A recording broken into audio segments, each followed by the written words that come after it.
सगळं मला मान्य आहे, पण 20 lakh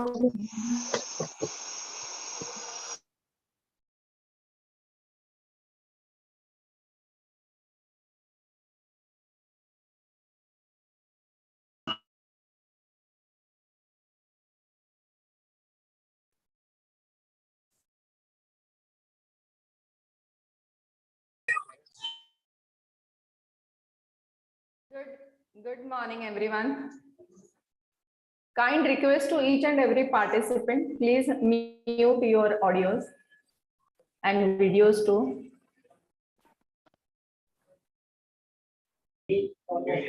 We are shortly we are starting with our lecture series. Please.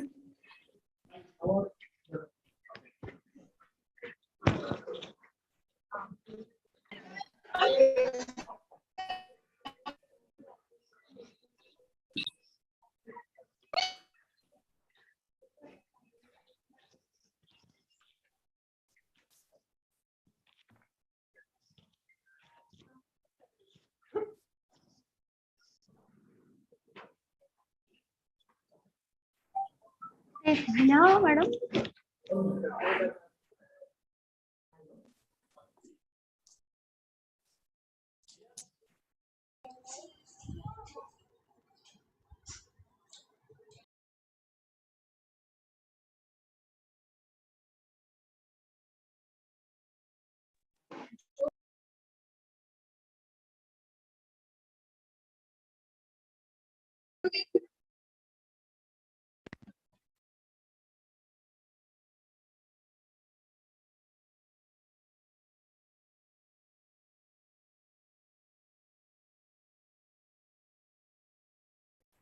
Ananya ma'am, you're ready?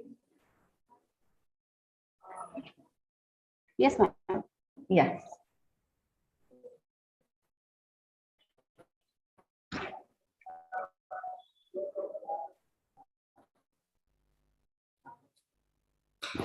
So, take this opportunity to welcome you all for this 3 days lecture series, which is organized by Modern Legal Research Center of PES Modern Law College, Pune. So, promoting research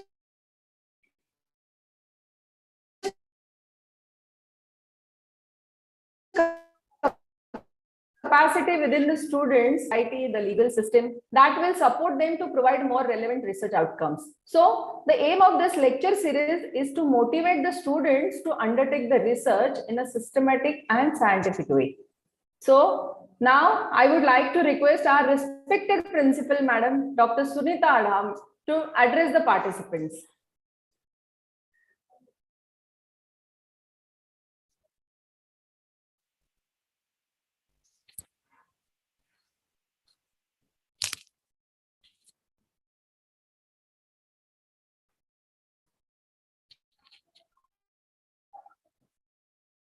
Thank you, Manisha Madam.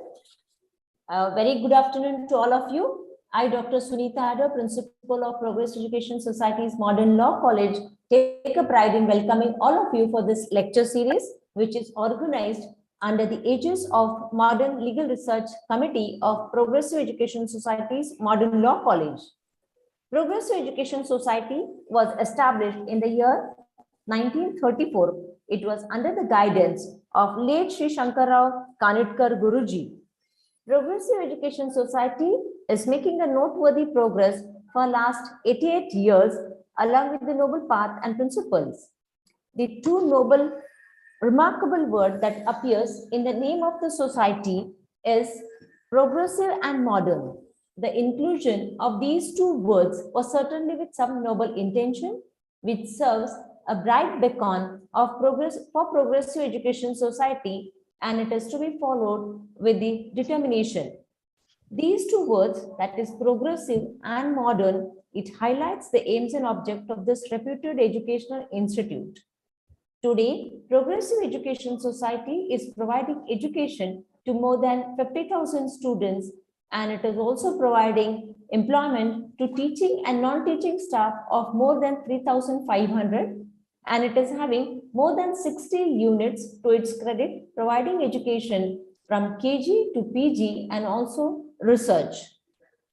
Progressive is nothing but keeping with the spirit of time and innovation, while modern means modern in outlook, up to date in all matters, whether it is in academic, sports, or cultural activities or extracurricular activities.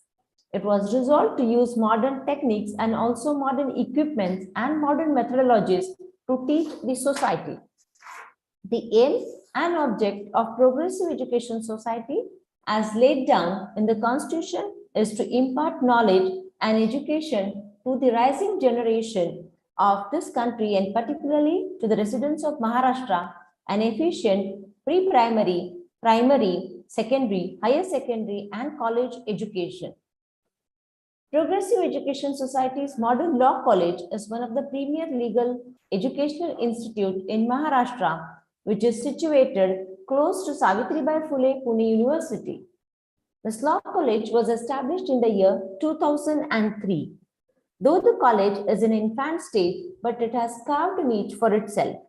This college is permanently affiliated to Savitribai Phule Pune University. It is also recognized by Bar Council of India and also recognized under Section 2F and 12B of UGC Act of 1956. College is accredited by NAC Bangalore.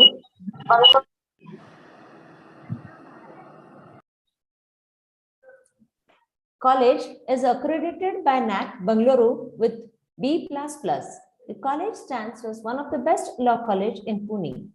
All the courses of the college are permanently approved by Savitribai Phule Pune University, which includes degree program of 3-year LLB course, also includes 5-year BLLB course and 5-year BBLLB course, Masters in Law, and various diploma programs and certificate programs. I'm glad to tell you that from this year, Progressive Education Society's Modern Law College is also recognized as a PhD research center of Savitribai Phule Pune University. The academic excellence is manifested from the results of the students of PE Society's Modern Law College, which is not only in academics, but also in sports, curricular and extracurricular activities. Students have won laurels for the college in various state level, also national level competitions. Every year, college is organizing various activities in association with Savitribai Phule Pune University, like national level and state level seminars under quality improvement program, also Shankar Rao Kanetkar national level moot court competition, Tough Karandak state level street play competition, which is in association with Board of Students Development. We are also implementing Earn and Learn scheme, which is a regular activity of the college. As rightly said by Professor Manisha Madam, research methodology provides students with the necessary knowledge to undertake better research and easily become a successful career researcher. A research methodology gives research legitimacy, and it also provides scientifically sound. It also provides a detailed plan which helps to keep the researcher on a right track and making a smooth progress and also effective and manageable. Research methodology also allows the reader to understand the approach and the methods which are being used to reach the research conclusion. The committee has taken this opportunity to introduce the subject of research methodology to the students. This has been done so that the students develop an interest in this field of law, along with inculcating research culture. Resource persons are experts in their field, and we are very fortunate to have such dignitaries for this lecture series with us.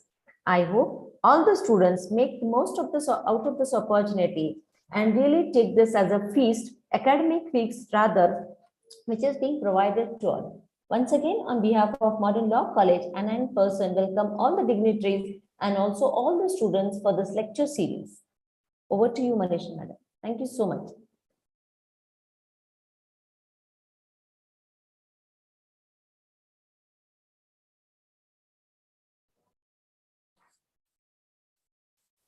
Thank you so much, ma'am. Thank you for that welcoming address. So here now I would like to introduce today's resource person, Dr. Ananya Biva Madam, our respected Vice Principal. Presently, she is working as an Assistant Professor at PS Modern Law College, Pune since 2007. Ma'am has completed BSL LLB from Yashwantrao Chavan Law College, Pune in 2005. LLM from Department of Law, Savitribai Phule, Pune University in 2007. Certificate course in Forensic and Medical Jurisprudence from Savitribai Phule, Pune University in 2005. Postgraduate Diploma in Cyber Laws from Asian School of Law, School of Cyber Laws in 2009. She is the qualifier of NET, JRF and SET exams. Ma'am was awarded with her PhD in 2017. Her thesis title is Role of India in Balancing Development and Environment Protection with special reference to global warming. Presently, ma'am is functioning as an academic and research coordinator, in charge Board of Studies of College Courses, in charge IQSC. Ma'am is a research guide in PS Modern Law PhD Research Center. Ma'am has also worked as a professional South Indian classical Bharatanatyam dance. Then ma'am holds a vast teaching experience of almost 15 years in various subjects for BLLB and LLM courses, including family laws, IPR, jurisprudence, constitutional law, then interpretation of statutes, environmental laws, research and methodology. Ma'am has been an active researcher and has taken part in many research projects like co-investigator in research conducted under grant received by Board of College and Student Development on motor vehicle accidents in Pune, the legislative, executive and judicial approach. Then she's pursuing the research on municipal solid waste management in Pune Corporation area. Then she has completed a research for Home Education Society on labor laws applicable to educational institutions. Ma'am is a recipient of Best Teacher Award by Progressive Education Society in academic year 2017-18. Ma'am has authored book Global Warming Law and Policy, The Indian Response. Ma'am also published several articles on varied topics.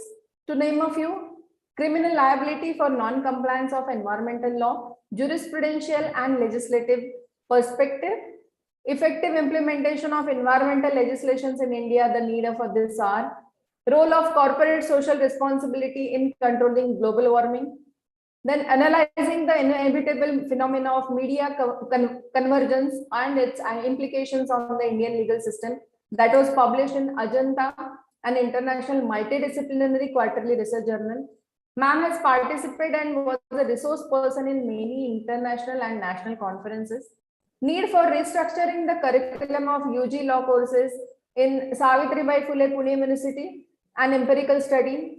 Here, she has attended for the seminar proceedings. Then, significance of climate change initiatives for achieving intergenerational equity. There also she published in the proceedings of the seminar that was organized by Sinhagad Law College, Pune. She has presented a paper on international trade law, Indian legal profession in one-day seminar that was organized by Yashwantrao Chavan Law College. Then she has presented intercaste and interreligion marriages, a step towards uniform civil code. Then presented a paper on IPC for Women Criminal Law Amendment Act 2013. It is our honor to have a resource person like Vibha ma'am. So ma'am, I heartily welcome you to deliver a lecture. So over to you, ma'am. बाजूच्या classmate आहे खाली एक seminar Thank you so much, ma'am. Rohan, can you please unmute yourself? Mute yourself. Yeah. Thank you, ma'am. Finally, for stopping. Yes, I was thinking that you are going to read practically everything from my CV. No, ma'am. No, I'm really humbled to listen to it after all this. You really didn't need to do that. I would have anyways helped all of my students anytime.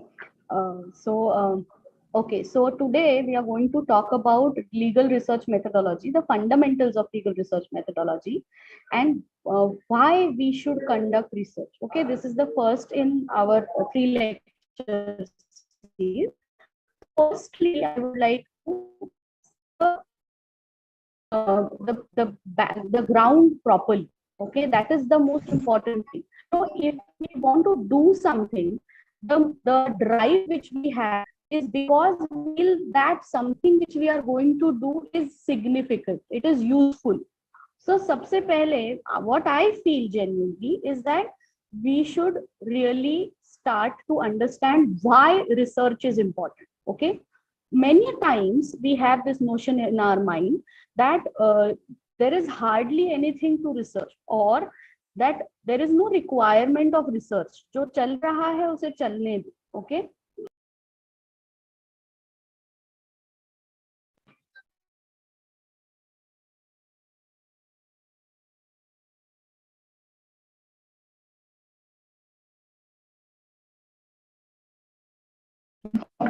Ananda, ma'am, you're not audible.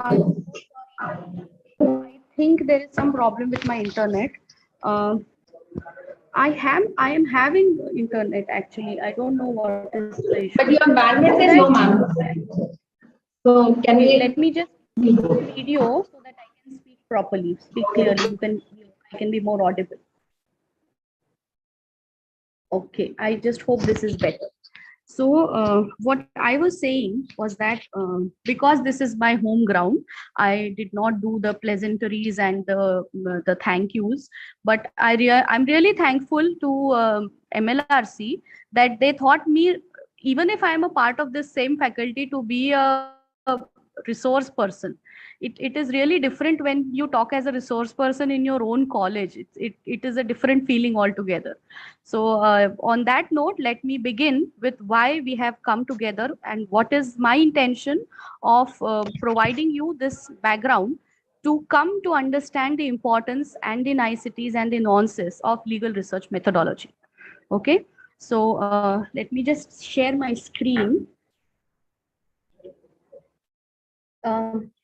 Can you please enable me, ma'am? I'm not being able to share my screen. Manisha, ma'am? Yes, ma'am, you are audible. No, please enable me to share my screen, ma'am. Now share screen. Okay, it has been enabled. Okay, thank you. Okay, all right. Is this visible? So today we are going to look at some fundamentals of legal research methodology.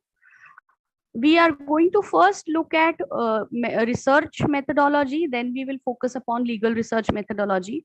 But even before doing all of that, we should first understand why we need to conduct research. Okay, I will tell you a small incident that took place when I was reading the new education policy.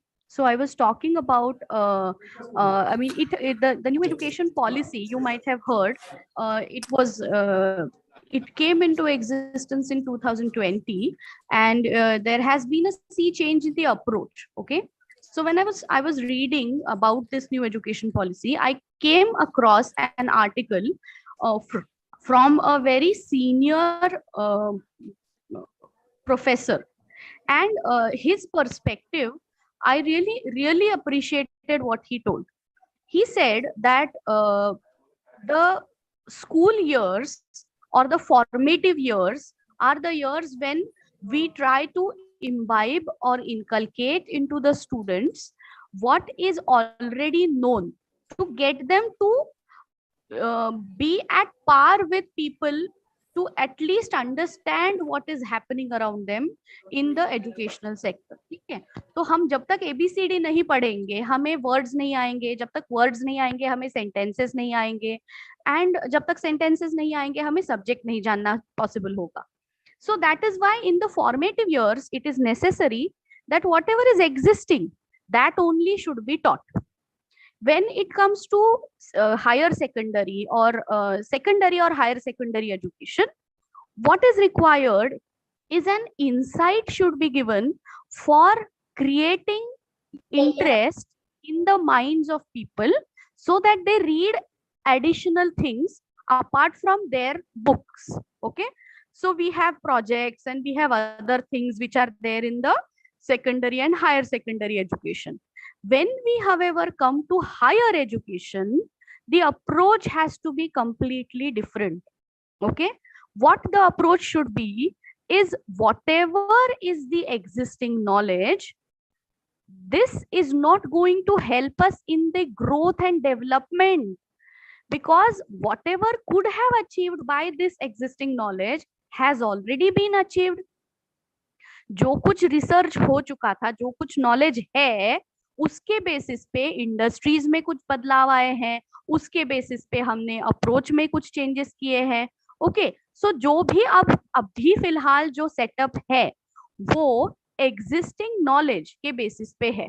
But if we want to grow, if we want to develop, if we want to understand and go beyond what is existing, जब तक हम वो नहीं जानेंगे जिससे कि हम अभी जो जहां खड़े हैं, जहां है स्टेटस, जहां हमारी है, उससे ऊपर उठने के लिए जो एडिशनल चीजें लगती है, जो एडिशनल नॉलेज लगता है, जो एडिशनल इंफॉर्मेशन लगती है, जब तक हम वहां नहीं पहुंचेंगे, वो नॉलेज नहीं गेन करेंगे, तब तक हम आगे पहुंचने का सोच ही नहीं सकते. So higher education is the area where we need to bring that additional information, that additional knowledge which is not in existence. We need to create that knowledge.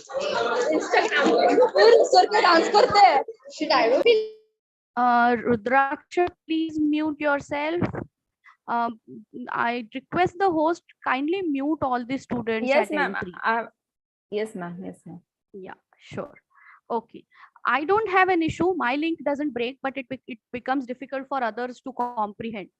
Okay. So what I was saying is that at the higher education, we need to create higher benchmarks. At for creation of higher benchmarks, we need to create knowledge.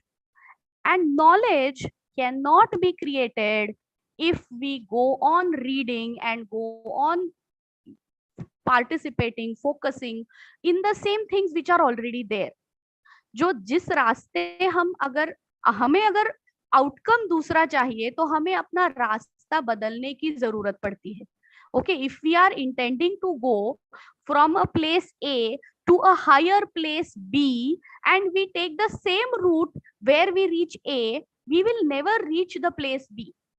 We can reach the place B only if we have another approach, if we research the destination, if we research the route for taking that destination. Okay, so this is the reason why we need to understand the importance and the utility of research. Unless and until we know the utility, the importance of research, we will not be able to give it proper justice. Okay, so this, if at all the background is set, then let us move on to research methodology. तो research करना है. अब सब चाहते हैं कि growth हो, development हो, कुछ नया आए, कुछ नए साइंटिफिक टेक्नोलॉजिकल एडवांसमेंट्स हो. Not only in the scientific sector but even in the humanities sector. There is a requirement that we understand the society better. There is a requirement that we understand or that we identify the problems which are there in the society and we try to give solutions to them.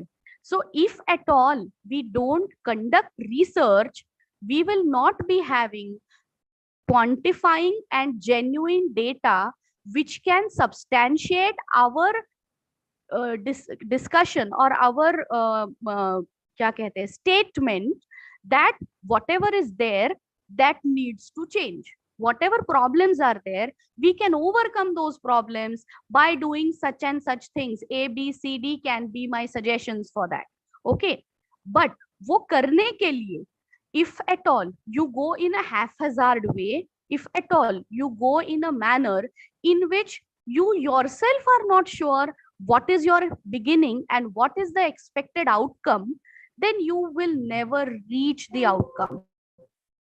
And that is where the question of methodology comes into picture. Okay, so what should be the methodology? There has to be some scientific approach which can be universally applicable. Why it should be universally applicable? Because today someone in Pune, in Modern Law College, is conducting a research on a problem.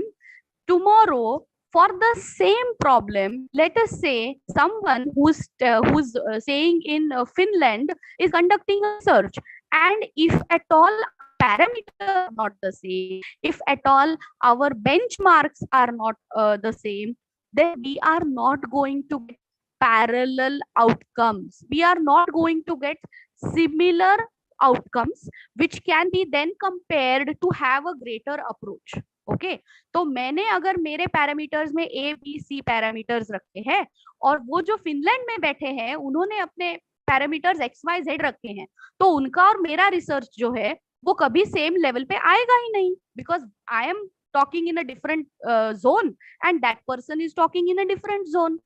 Then in such a situation it will not be possible to bring it to universality.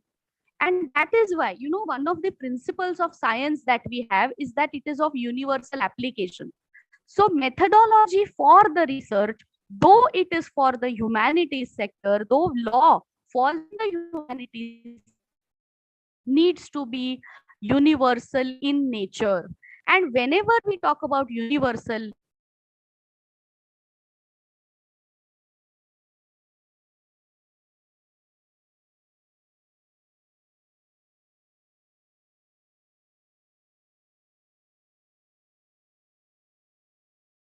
sorry again, there was a problem with my internet.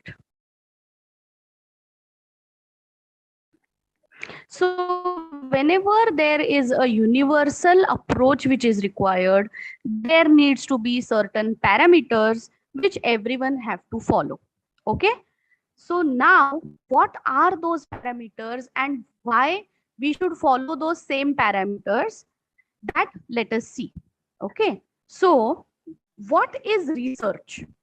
That is the first question which we need to understand. So research can be called as a scientific search of knowledge. Okay. Knowledge has to be searched. Okay. Whatever is existing, you know, there is hardly anything that can be created completely new. Whatever knowledge is present, we always have to have our initial understanding fixed based upon what is already present. It is only then that we can go above. Okay, जब तक हम foundation नहीं लेते, till the time we don't understand the foundation, we don't acknowledge the foundation, we will not be able to build a building. We will not be able to build a skyscraper. Okay, so research is something which builds floor upon floor upon floor of knowledge, but which is built in a scientific way so that the building does not collapse. Okay, so it is a scientific search for knowledge. Okay, it is a systematic search for pertinent information. Okay, so it is scientific in nature, it is systematic in nature, and what does it search? It searches for pertinent information.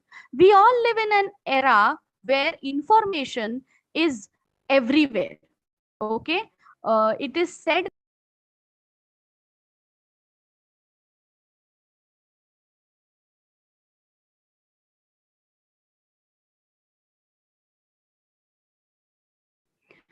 I'm really sorry for why Ananya this ma'am? is happening. Yeah, But there is a network issue, ma'am.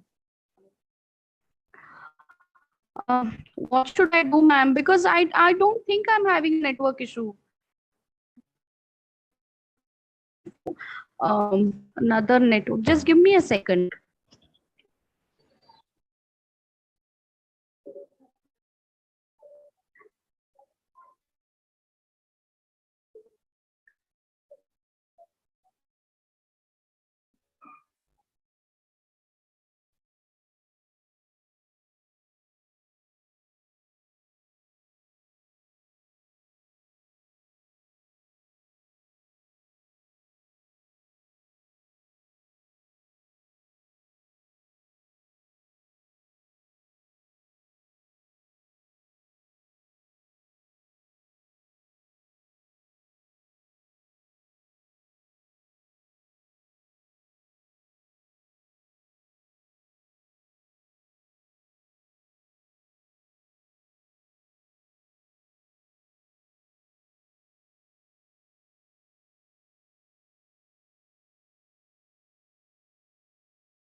Ananya ma'am?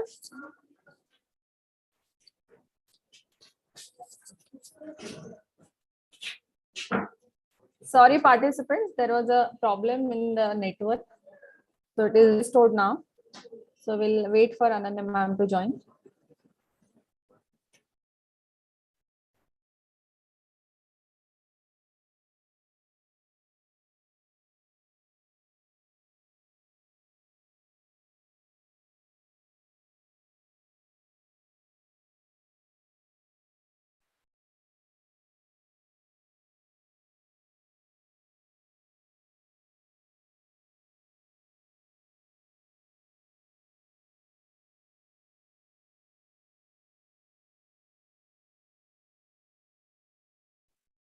Extremely sorry, guys. There was some technical glitch. There was some internet problem. Um, okay, let me just share my screen again.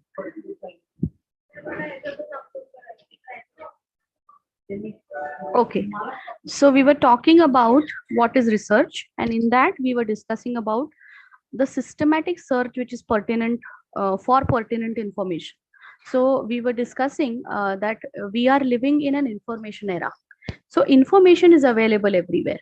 But does that mean that there is researched material available everywhere? The answer is no. There are two things that we have to understand. First thing is that the information should be pertinent. Okay. What do you mean by pertinent? So if I want to, let us say, look into the information related to, let us say, number of students in modern law college interested in conducting research. Okay, so what should be the pertinent information for me? So I should have probably the list of all students, and then I should also have the number of students who have made an effort to doing something or meeting some teacher or writing something or trying to research something which will be available with me. So then when I compare both of them, I will get the list of students who are actually interested in conducting research. So what is the pertinent information? Pertinent information could be research related information. Okay. Okay, so this is the first thing. The second thing is that information should be acknowledgeable. That information should be valid. That information should be real.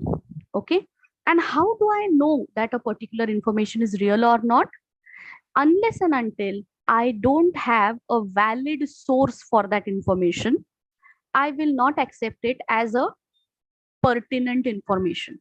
Okay, so first and most important thing is that information should be related to my search, but it should not end there. It should actually first, when I accept that this is the information which is relevant, I should first see what is the source of that information. So let us say if the names of the students which I have taken, if they are from internet, I will not have pertinent information because the information might be flawed. But if I take that information from the college registers, where all the list of the students along with their roll numbers is given, then I can safely say that yes, I have taken it from a genuine resource, and therefore the information is a valid information. Okay, so first thing is, research is a scientific search for knowledge. Second thing is, it's a search for systematic search for pertinent information. Third is an art for scientific investigation. Okay, so what is required is not just that we have loads and loads of information, but we need to apply that information in a required manner that will give me some answers. Okay, for example, if I want to conduct this research about how many students are actually interested in the research in modern law college, why would I require that information? So that we can identify those students, and we can probably make groups of those students for conducting certain researches in group activities, and we can also mentor them so that they can be better researchers in the long run. Okay, so my object is fixed, so that if I want to reach to that object, what should I then see? I should see that there should be students who are registered valid students of our college, and I should also see students who are genuinely interested in conducting the research.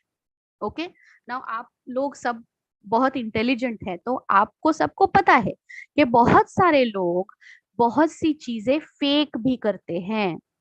So if I am having an art of scientific investigation, it is only then that I can find out whether a person is a genuine seeker of knowledge or a person is doing it for the sake of it. Okay, so agreed that yes, it is scientific, yes, it is systematic, but at the same time, you require certain additional skills. Okay, so that scientific investigation has to be done in a specified artistic form. Okay, not an artistic as an art wala artistic. It is a way in which you conduct it. It is a way in which you progress doing it. Okay, and it is a process from knowing, going from the unknown to the known. जो हमें पता नहीं है उसके बारे में जानकारी मिलना. That is what it is all about. Okay, so this is what research is. Now you will say, ma'am, यहाँ पे आपने कुछ definition तो दिया नहीं, but definition जानने से better होता है understand करना किसी चीज को. Okay, definition आपको अगर चाहिए तो आपको definition तो internet पे सब जगह मिलेगा, isn't it? But what is important is we understand the importance of research and the way in which we conduct the research. Okay, so today, this is what my intention is. My intention is not to bombard you with academic information that we do when we are conducting our regular lectures. But today, I want to build a perspective. I want you to understand the process rather than understanding the academic niceties of it. Okay. So the next question which comes in our mind is, okay, fine, research क्या है ये तो हमें पता चला, but research methodology क्या है, ये कैसे पता चलेगा? So research methodology शुरू कहाँ से होती है? वो शुरू होती है statement of problem से. तो कोई भी research बिना problem के आगे नहीं बढ़ सकता. अब आप कहेंगे कि दुनिया में तो सब ठीक ही चल रहा है, फिर हम क्या करें? तो it is not about it is not about दुख होना चाहिए या दर्द भरी कहानी होनी चाहिए. It is not that kind of a problem that we are talking about. We are basically talking about a problem of, let us say, for example, non-implementation of certain provisions of some law. That is a problem. Okay, बाकी सब तो ठीक ठाक है, but if this law is not being implemented properly, then there is a possibility that there will be a chaos subsequently. Okay, this is just a possibility, it's just a hunch. But if it is a hunch, then it needs to be verified. So how will we verify it? So we will have to decide what will be the way in which we will conduct our research. So if this problem is based upon certain physical existing things, okay, जैसे मान लो कि हमें helmet की जो implementation of the helmet compulsory helmet rule, इसके बारे में अगर हमें जानकारी चाहिए तो हमें किस तरीके का रिसर्च करना पड़ेगा?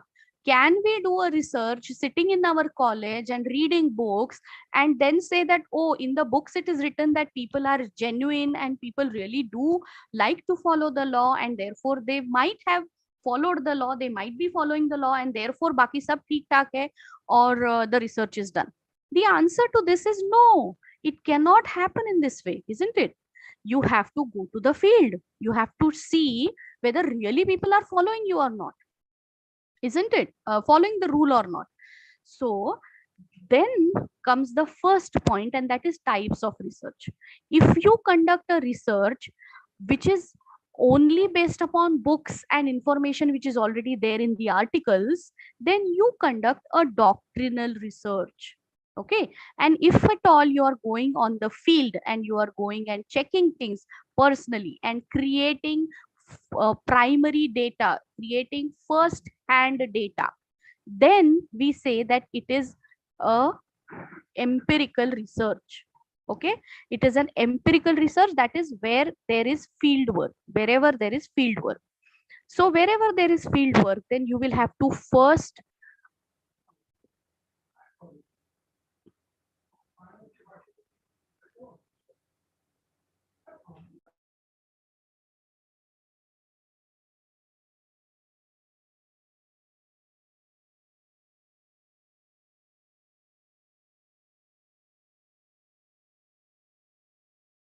Guys, just give us 2 minutes.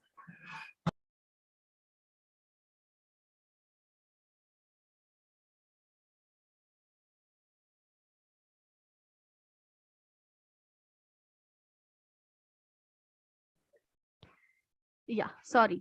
So then we will have to collect some data. How to collect data, where to go for collecting data, what should be the number of people who you should go and ask. Okay, all that will be decided based upon what is your research methodology. Okay, so if you are conducting conducting a research where you are taking each and every person in front of you who comes in front of you, the information which you want, you're asking each and every person, then that will be called as a survey method.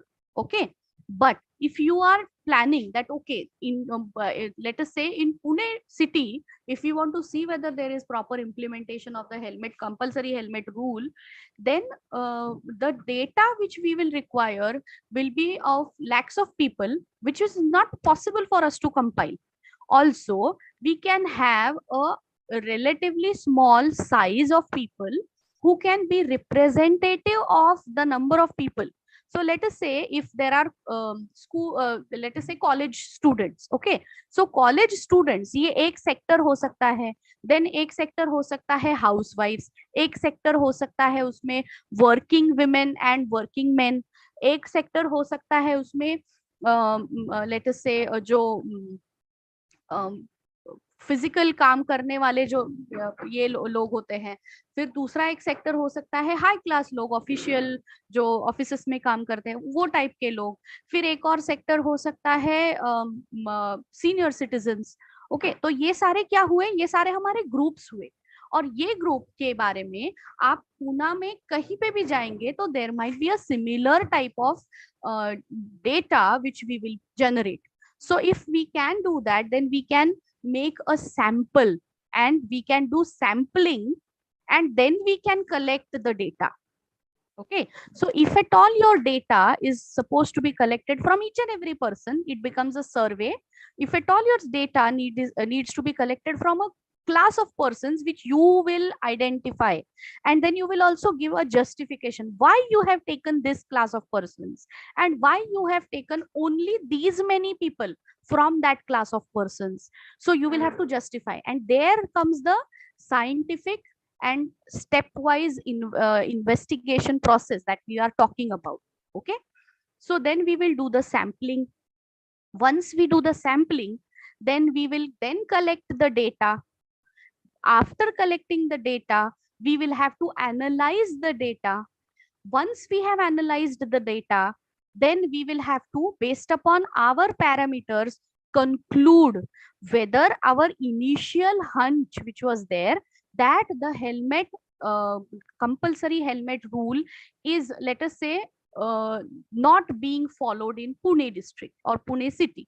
Okay, so if at all we have that initial hunch in our mind, if we have that, which is in the legal research methodology or research methodology language called as the hypothesis, if we have a hypothesis that it is not followed, and then what we do, we go to, let us say, 10 places, or from those 10 places in Pune city, we identify classes of groups of people, from small young people to college going students to senior citizens to working people to non-working people, and then we ask the same question to them, or we just observe कितने लोगों ने helmet पहने हैं. Okay, and then we just calculate कि okay, आज मैंने 3 घंटे I waited on the signal and I saw that out of the, let us say, every signal पे जब लोग रुकते हैं, so out of the number of two-wheelers, let us say 60% of people were not wearing helmets. Then what can be my conclusion? My conclusion can be that yes, 60% this rule is not being followed. Okay, so that is my data analysis. Now, once we analyze the data, our work does not end. Our conclusion has to be why and how whatever data we have collected is a valid data. Okay, we have to conclude by saying that yes, this is the data, these are the samples that we had taken, this is the analysis, and based upon this analysis, this is the conclusion, and this is probably the reason why this conclusion is there. Okay, then to better the situation, to make the situation better, we can suggest certain changes. Okay, so that would be conclusion and suggestion. Okay, every time you conduct a research, you should always have this scientific approach in your mind. Okay, because you see something, you cannot say that this is what it is. Okay, because there can be a personal bias which is there in our own minds. Okay, so that is why the research methodology has to be in a particular way. Okay, so research methodology method is a way of doing something, and it is a science or a philosophy of that method. Okay. Research methodology may be a standard process or a way of doing research. In the wider sense, research methodology includes philosophy, investigation, description, or scientific approach to gain new knowledge. Okay, so now whatever for the example of research which we had taken was with reference to whether people are following the helmet compulsory rule. Okay, you need to understand both sides of the coin. Okay, the fact is that, okay, we are not seeing these many people wearing helmets. Does that end the question over there? What might be the different reasons behind that? What might be the social reasons? What might be the physical reasons? What might be the legal reasons? Isn't it? So we need to understand we have to have philosophy, we have investigation, we need to have a scientific approach, and only then we can gain new knowledge.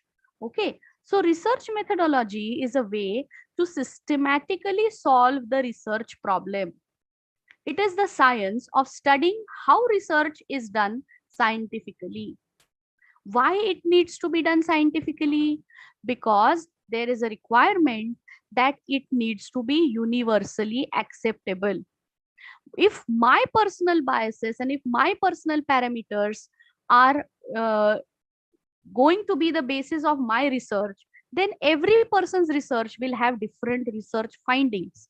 And if there will be different research findings, then there cannot be universalization of the knowledge.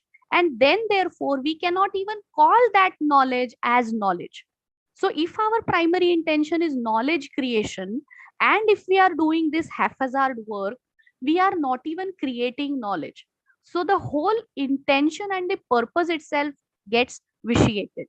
That is why we need to follow a stepwise scientific methodology. Okay. So what are these steps in a research process? So first of all, like I said, there has to be a selection of research problem. Okay. So how to select a research problem? For that, you have to investigate into the, now we are going to conduct socio-legal research or legal research. So for that purpose, we need to conduct a basic primary investigation of what all is going on in the society. Okay, तो society एक बहुत बड़ी चीज है, उसमें बहुत सारी चीजें बहुत parallelly चलते रहते हैं. So then you will have to identify a particular area. Okay, what should be the area in which I should focus upon to see whether there is a social problem or a socio-legal problem which needs to be researched upon. Okay, so let us say we take a research we take an area of research. So एक तो हमने अभी example ले लिया. We can have another example. You know, there are n number of examples, and my personal genuine request to each one of you is, now from today onwards, for the next 3 days, whatever we are going to do, whatever research methodology we are going to understand, we should start by some societal problem in our mind. Okay, तो किसी को शायद buses जो state transport buses का अभी बीच में बहुत सा ये हुआ था, there was a big strike of them, तो उसके वजह से प्रॉब्लम हो रहा है ऐसे लग रहा होगा. किसी को लग रहा होगा कि पेट्रोल प्राइसेस बहुत बढ़ रहे हैं, what could be the reason for that and why we should do something about, why we shouldn't do something about it. किसी को लग रहा होगा कि एनवायरनमेंट में हम जो ये इलेक्ट्रिक व्हीकल्स की बात चला रहे हैं, is it really worth it. किसी को ये लग रहा होगा कि लेट अस से एजुकेशन सिस्टम में कुछ XYZ प्रॉब्लम आ रहा है, तो can that not be understood in a better way. Okay, so ऐसे कोई भी तरीके के किसी भी सब्जेक्ट मैटर में हमें प्रॉब्लम आ सकता है. So for selection of a research problem, we should first do a primary investigation. Okay, randomly एक topic हमने देखा और randomly उसको choose कर दिया, तो उसका the end result will not be something which is very genuine. तो हमें देखना सबसे पहले ये है that ये जो चल रहा है इस सिनेरियो में exactly क्या ऐसी चीज है which is not as per the required norms or which is not fulfilling what was expected from it. Okay, जैसे हमने I don't know how many of you have read the constitution or studied the constitution till now, but अगर हम article 21 की बात करते हैं of the Indian constitution, which says that no person shall be denied of his life and personal liberty except according to the procedure established by law. Originally that article was with reference to if at all there is a law and if at all there is a procedure involved in it, and that procedure is followed by the authorities, then the person concerned, the victim of that process, was not a victim. Okay, because the constitution was clear about it. But then when we conduct, I mean, of course, we did not conduct a socio-legal research on it, but then when socio-legal research happened on it, it was only then that the judiciary also realized that no, this cannot be this clear and this hard and fast and this black and white. We need to understand that wherever there is a law, and there is a procedure established by law, the procedure should also be just, fair and reasonable. And that is why a plethora of different perspectives of looking at right to life and personal liberty have been created. It is said that it is the most open-ended article or section or a piece of law which can be looked into. Okay, and the approach changes even today. आज के दिन में भी if at all there is any new thing which can come up, it can come up only through this article 21. If something needs to be raised to the level of fundamental rights, it can come only through this article 21. So unless and until we have a genuine approach towards looking at this existing knowledge and a problem which is there in the society and correlating it with each other and justifying the new problem as the earlier problems have been justified till now, it is only then that we can go further in that research with reference to article 21. अब ये तो बात हुई doctrinal part की. Non doctrinal में क्या हो सकता है? तो अभी हमने बहुत सारे एग्जाम्पल्स देखे, उसमें से एक एग्जाम्पल चलो ये ले लेते हैं कि the day before yesterday I read an article. Let me take example of that. पिछले 35 years से 1990 से महाराष्ट्र का उन्होंने टेम्परेचर रिकॉर्डिंग किया हुआ है, and the temperature rise which has happened in Maharashtra, because of which there have been unreasonable rains at times, there have been droughts at times, there have been floods in some places randomly, there have been क्या कहते हैं उसको, त्याला ढगफुटी ज्याला म्हणतात. So that all that has taken place, and that is all because of the extended effect of global warming. ठीक है. And the irony of it is, in पिछले 30 सालों में महाराष्ट्र का एवरेज टेम्परेचर जो है वो सिर्फ 0.5 डिग्री से बढ़ा है. However, the effects which we see, they are exponential with reference to the effects, मतलब जो हमें experience करने को मिल रहा है. So the rains are also very strong, the cold is very strong, the summer, I must not even talk about it right now कि हम किस सिचुएशन में समर फेस कर रहे हैं. I had never in my whole life, and I don't have a very small life span, बहुत लंबे समय से मैं पुणे में रह रही हूँ, तो इतने सालों में पिछले कुछ 8-10 सालों में मैंने 40 को टेम्परेचर ने टच किया ये सुना है. So what is this? This is a genuine क्या कहते हैं उसको, information which can be then looked upon or looked into through what is the existing knowledge about it. So what is the existing knowledge about it? Do we have a law relating to global warming? Do we have a law relating to climate change? Are we following that law? What is the status of that law? Okay, so these kinds of questions can be the basis of a research problem. So on the basis of a research problem, the questions which come in our mind, if at all we give a prima facie statement, okay, जैसे हम एक generalized statement, bland statement कर देते हैं ना, with reference to mummy papa हमारी बात कभी सुनते ही नहीं है. Okay, that is a very blunt statement to make, but every person does that, right? So what is that? That is like an initial judgment that you have passed. Okay, initial answer that you have given. Okay, research problem kya hai? There is a gap between the communication of parents and children. ठीक है, हमारा initial hypothesis क्या है? हमने अपना judgement दे दिया है कि पेरेंट्स बच्चों की बात सुनते ही नहीं है. Okay, so that is probably our hypothesis. Okay, now ये हाइपोथेसिस जो है इसको हमें प्रूव करना पड़ेगा, इजंट इट? क्योंकि हमने तो बस एक स्टेटमेंट कर दिया है. अगर वो स्टेटमेंट सही हुआ तो ही उस स्टेटमेंट को कुछ वजन आएगा. तो वो स्टेटमेंट को वजन दिलाने के लिए हमें क्या करना चाहिए?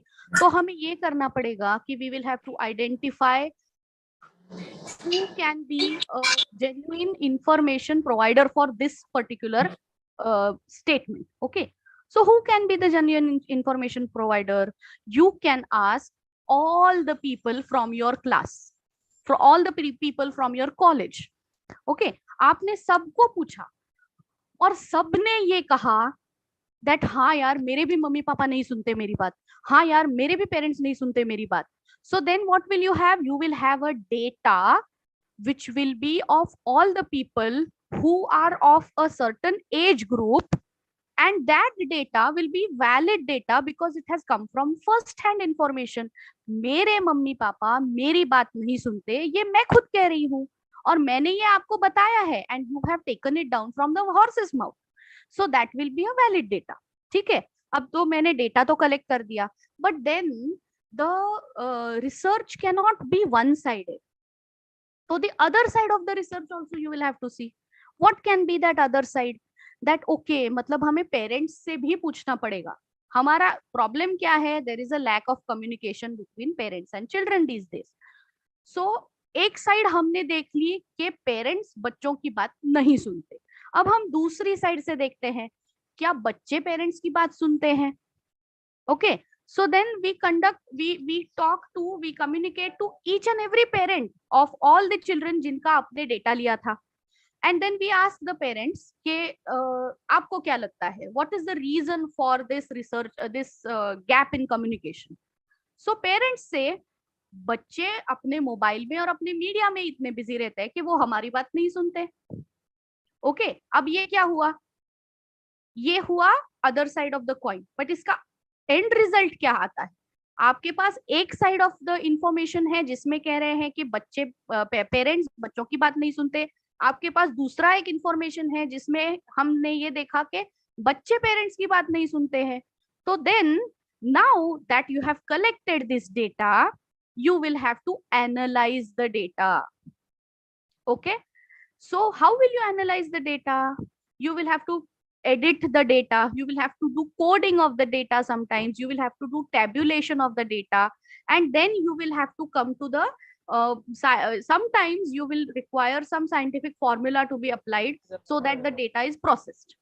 Okay, so on one side you are saying that the parents are not listening to the children. On the other side we are saying that children are not listening, children are not in a condition to listen to the parents because they are busy with their own social media and internet. ठीक है, so this is the reason why there is a communication gap. So what will you do? You will have to just a minute. Yeah, so you will have to then see both sides of the coin and then analyze the data that yes, one side parents are also saying the same thing, and other side children are also saying the same thing, then you have to interpret the data. Okay, so how will you interpret the data? That there is communication gap because probably neither parties are taking efforts for that. Okay, ना parents बच्चों के efforts मतलब ना parents ले रहे हैं efforts बच्चों से कम्युनिकेट करने का, ना बच्चे ले रहे हैं एफर्ट्स कम्युनिकेट करने का. So that will be the interpretation which can happen only when you have seen both sides. Otherwise, if you are on one side, you obviously have a one-sided biased approach. So we need to have a scientific approach. So for scientific approach, we need to have all the angles and perspectives in place. Okay, so then we collect the data, we analyze the data, and we interpret the data based upon which we can conclude. Now that we have concluded, what could be the conclusion? That yes, there is a research gap, there is a communication gap between the parents and the children in let us say if we specify the research area to in modern law college. Okay. So what could be the possible reason for that? ये आपको लिखना पड़ेगा. And then you will also have to give a suggestion. Okay, so what could be the suggestion? That there should be efforts which should be taken from each of the sides, each of the parties. Genuine efforts need to be taken. So parents also need to exclude themselves from their personal उनका जो life है, उनका जो social media और उनका जो भी चल रहा है. And children also need to take that some time away from all their personal likes and everything, and they will have to sit and communicate physically for some time. If that does not happen, the family will not be a genuine family anymore. So that can be our interpretation and conclusion. So that could be our suggestion. Okay, अब ये सब हमने physically कर दिया, but जब तक हम उसके बारे में लिखते नहीं हैं तो लोगों को पता कैसे चलेगा? So end thing, the last thing that we do is we write a research report. बहुत बार लोग समझते हैं कि मुझे रिसर्च करना है मतलब मुझे कुछ लिखना है. Okay, and they start by writing a research report and they have not done anything which is there in the previous steps. So how can you get an research based upon nothing? And then your research fails, and then you feel that oh, research is so bad and research is so difficult. ऐसे कुछ नहीं है, nothing it is there. Okay, so that is why we need to understand the steps properly. Okay,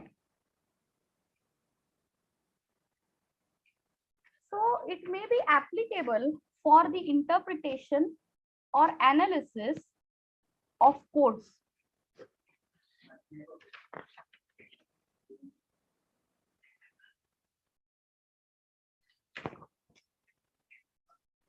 Okay, codes, acts, rules, etc. It may be applicable for the interpretation or analysis of that.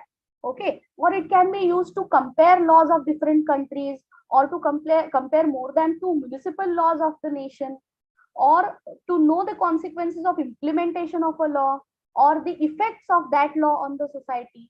Let us say we are interested in comparing the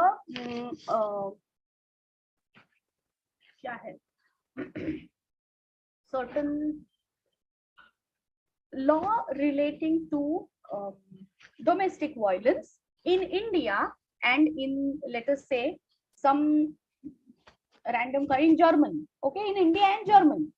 Okay, so what will this be? This will be a comparative analysis of the municipal laws of 2 or more countries, the laws of 2 or more countries. I can also do a research to understand the different aspects which are covered under a law.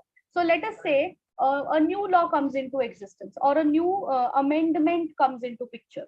Okay, so I will analyze the amendment and to interpret based upon why that amendment has come into picture, the statement of objects and reasons of that amendment or that legislation, and I will then see that yes, it has met with the statement of objects and reasons or not. or I can compare the rules and regulations which fall under a particular act. Let us say that there is some legislation. Let us say there is Environment Protection Act. Okay, I am a student of environmental law, so these are the types of topics that come in my mind. You might be a student of some other area. You can very well have different topics in your mind, and you can very well compare different things in your mind. Okay, so Environment Protection Act is a law which is a very blanket provision with reference to so many things. And then there are subsequently rules and regulations which have been formulated. So there are noise pollution rules, there are municipal waste handling rules, solid waste management rules, there are hazardous waste management rules. Okay, so all of these rules, are they really in tune with the Environment Protection Act or with the object of the Environment Protection Act? So I can conduct a research on that also.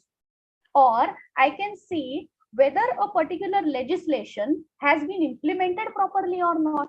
Let us say, for example, the Right to Education Act, the Free and Compulsory Education Act of 2015, if I'm not wrong, 2010, if I'm not wrong. I'm not sure about the year. Okay, so wo kya hai? Free and compulsory education has been provided. Education basically is a state subject. The law has been made by the central government. The states have been told to implement that law. So every state has made rules under it. Now, once the rules are made, is the work done? Is it being implemented properly or not? Every year, whether the students who are entitled to that particular benefit, are they getting that benefit? If they are really getting that benefit, is it really having that effect of growth and development which was expected in the first place? Because there have been surveys, there have been researches which have been conducted stating that instead of having a feeling of inclusivity, the students who go in very hi-fi education, very hi-fi schools, who don't have the, who go from the economically weaker strata, their fees are exempted.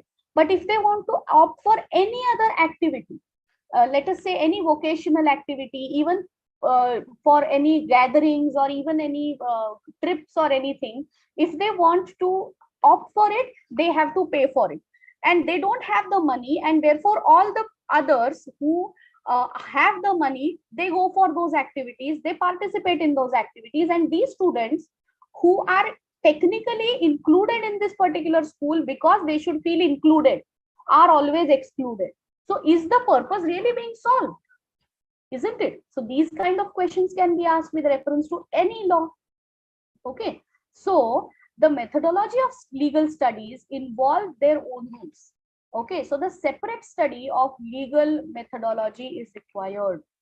We cannot have the same approach which social research methods can have, because they only look, let us say, if we are looking at the sociological approach, they only look at the society as the basis. But we are looking at from the point of view of law, or from the point of view of effectiveness of law, from the point of view of vacuum in the law. So if we are looking at it from that point of view, and we do the analysis, and we do collect the data, and we do the analysis, it is only then that we can completely, genuinely believe that we have conducted a legal research. Okay, so legal research basically involves two sources. They are legal sources and non-legal sources. Now, because law is a part and parcel of the humanities, that is a faculty which studies about people. Okay, humanities is nothing but a faculty which studies about people. So the political science people will study the people from the point of view of political science. Sociology will study it from the point of view of society. Anthropology will study it from the different perspective. Economics will study from a different perspective, but all of them are for people, and therefore the faculty as such is called as humanities. So when we are talking about legal research, law is also there to govern the conduct of society. So therefore, if we want to conduct a legal research, we need to understand non-legal information also. We cannot only depend upon the legal information. If that happens, we will be bare acts. Okay, just information which is there in the legislation, that is not sufficient, because legislations itself are drafted for the purpose of removing the problems or difficulties in the society. If at all there is no problem in the society, and if at all there is nothing which is required, no law is made. Why would people waste time in passing laws for no reason? Why would the lawmakers waste that time? Okay, so legal sources, non-legal sources. Okay, so legal sources. So what all are the legal sources? There are two types of legal sources. First sources are those which are having primary authority of law, and second sources are those which are secondary authority of law. So primary authority of law में क्या होगा? तो legislations जो judiciary, legislature and administrative agency, all the three organs of the government, वो जो भी बनाते हैं, so there will be acts, rules, regulations, notifications, bylaws, and cases, that is judicial pronouncements and statutes. These are all called as the primary authorities. Okay, so the organs of the government, and so everything in every information which comes out from the organs of the government. Okay, then there are secondary authorities. So it could be commentaries of the NGOs, non-governmental bodies. They come under the secondary authority. ठीक है, तो reports, journals, legal treatises, encyclopedia, dictionaries, then articles, blogs these days, even blogs, they all can come as the secondary authority of law. Okay, so primary sources could be the sources which are from the organs of the government, whereas secondary sources would be the sources which are not directly coming from the government. Okay, then we come to the non-legal sources. ये तो बहुत सारे हैं, ठीक है? So to get supporting information, a legal researcher has to take the non-legal sources also into consideration. So for example, if you are conducting a research with reference to, let us say, the rate of divorce which is happening in Pune city, with reference to the rate of divorce which is happening in, let us say, a remote place, Chandrapur ke kisi gaon, ठीक है? So can that even be a parameter if we are looking at an urban population and a rural population which is not having so many resources with them? That cannot be a parameter to have parallel legal research on. So therefore we need to understand, okay, what all additional things need to be seen. So the lifestyle of the people has to be seen, the education of the people has to be seen, their memories, their experiences, and so on and so forth. All of that needs to be understood. Okay, so the main methods which the legal research scholar tries to follow are the study of the system of values. Okay, so this is the first thing, the study of the system of values. Okay, so what are the values of the society from which the law is developed? Okay, so if at all you want to study the Dowry Prohibition Act or the Sati Prevention Act, or let us say the CPNDT Act, Prenatal Preconception Diagnostic Techniques Act, why do we have certain laws cannot be understood just by reading the laws. We need to understand the background. We need to understand, say for example, the 2013 Criminal Law Amendment Act. Why did it come into existence? There was certain background for it. Okay, so what are the values of the society? What is it that is making the difference?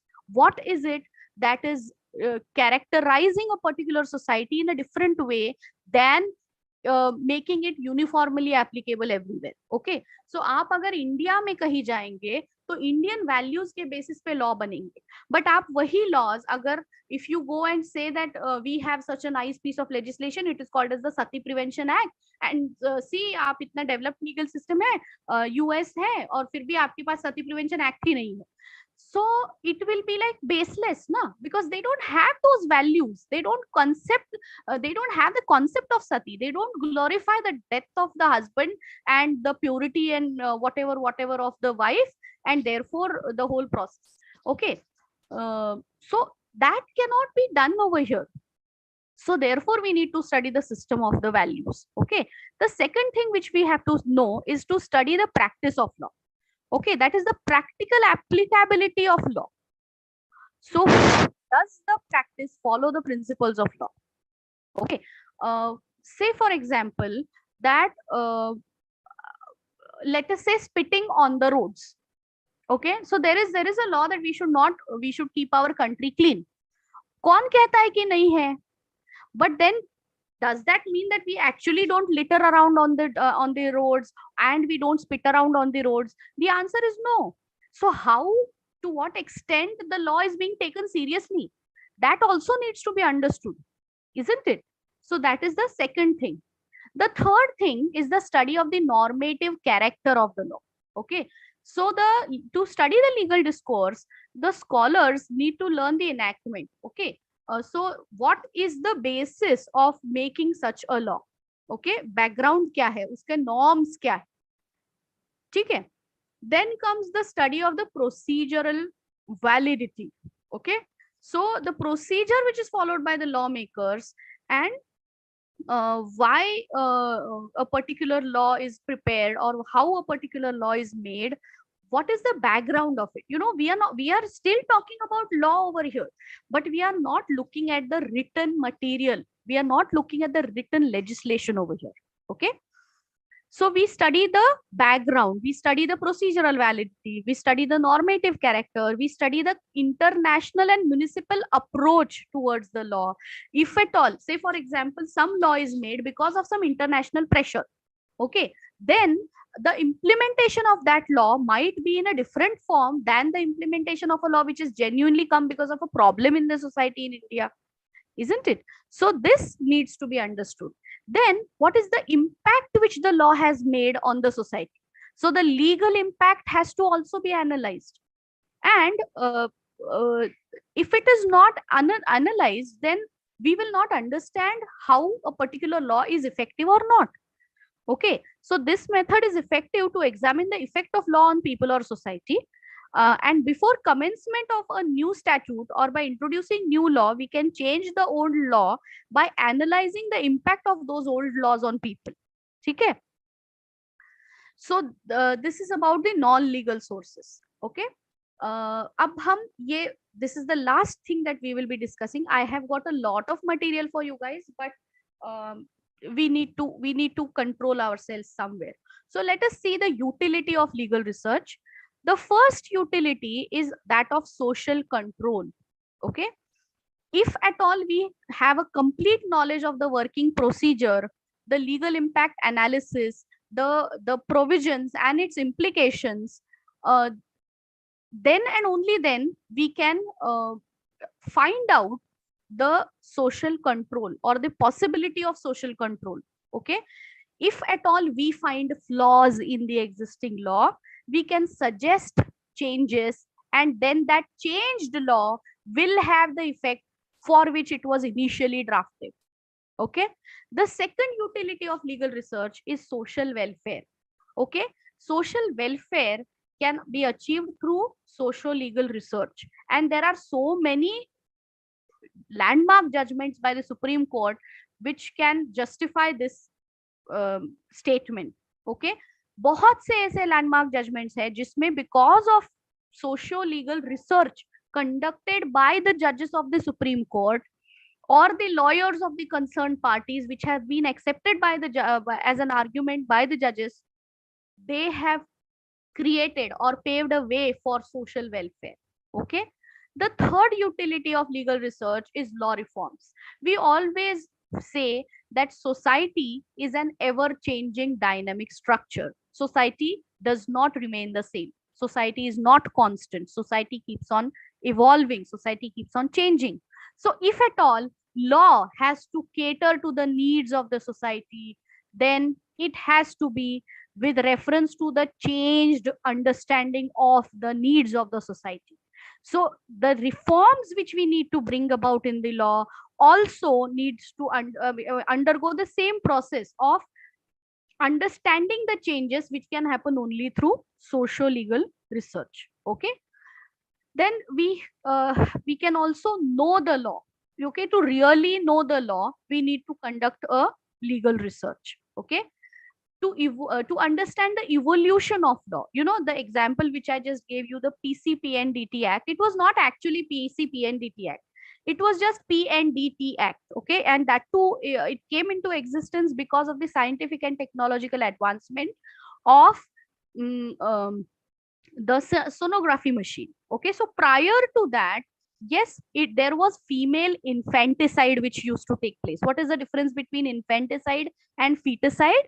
Infanticide is when a child is born and then it is killed, then it is called as an infanticide, whereas feticide is child is killed in the womb of the mother. Okay, so originally, yes, patriarchy was there, people were not liking daughters, and therefore infanticide used to take place. Okay, subsequently what happened? Scientific advancement took place to understand the problems in the child which is there in the womb, the fetus. The sonography machine was created. Okay, but that sonography machine started detecting the gender of the child, the sex of the child. So there was a problem, and therefore prenatal diagnostic techniques were restricted. Sonography is a prenatal diagnostic technique. Prenatal, बच्चे का जन्म होने से पहले. Okay, so the prenatal diagnostic technique was controlled. Later on, what happened? There was another scientific advancement, and the test tube babies, IVF technology, all of that came into existence. Now, with that, it was possible to sex selection of the fetus. Okay, to select the sex of the child. So what would that be? That is even before the child is conceived in the womb of the mother, isn't it? So that would not be prenatal, it would be preconception. So that is preconception and prenatal diagnostic techniques, isn't it? Now this evolution, if at all we don't understand the society, if we don't understand the social approach towards it, if we don't understand the legal evolution of it, we will not be able to understand the utility of this current research. Okay, legal research can also help in comparative law. Okay, so to understand the legal systems which are working in one municipal setup and even in other countries. Okay, so it is used to find what is the law which is prevailing in other countries, how that law is, let us say, more progressive or regressive or useful or not useful for our legal system. Okay, it can also give you an understanding of working of the law, where it helps you to understand how far the enacted law has been implemented, how is it working, how is it useful.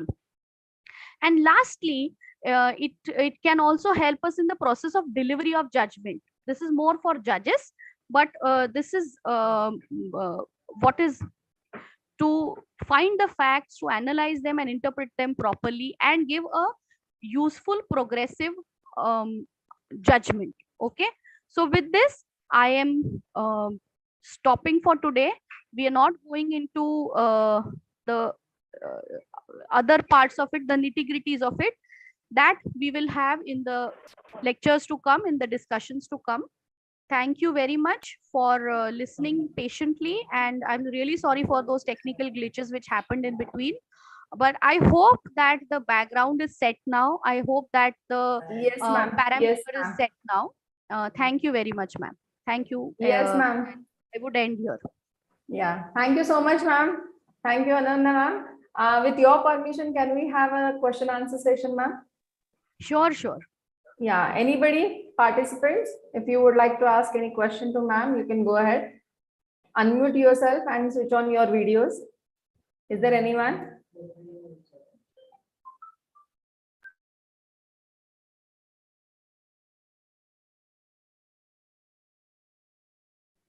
I guess they are overwhelmed by the information, ma'am. Exactly, ma'am. Exactly.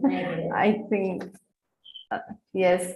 So here I would like to thank you, Ananda ma'am, for such an insightful session. It was an immense pleasure to hear you, and the examples which you have given during your lecture, it was really a cherry on the top because those were the current examples, the latest examples, along with the doctrinal part of the research, the concepts you have completed.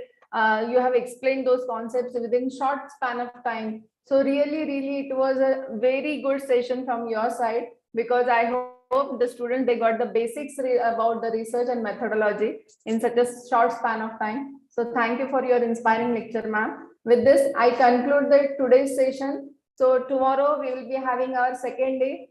So please join tomorrow at 12 p.m. Thank you everyone.